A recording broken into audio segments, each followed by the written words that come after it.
নীল নবগণে আষাঢ় গগনে তিল ঠাই আর নাই রে, ওগো আজ তোরা যাসনে ঘরের বাইরে।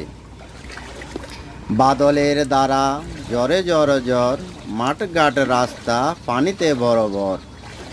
এ হলো অবস্থা আষাঢ় মাসের বৃষ্টিতে। চারিপাশ মাঠ ঘাট পুকুর খাল বিল নদী নালা সব পানি জমে একাকার হয়ে গেছে। ছোট বাচ্চা কাচ্চা সবাই।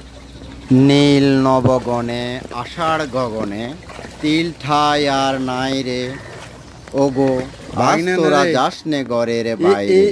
এই বর্ষাতে না বাদলের দ্বারা জ্বরে জ্বর জ্বর, মাঠ ঘাট রাস্তা পানিতে বরাবর। এ হলো অবস্থা আষাঢ় মাসের বৃষ্টিতে। চারিপাশ মাঠ ঘাট পুকুর খাল বিল নদী নালা সব পানি জমে একাকার হয়ে গেছে।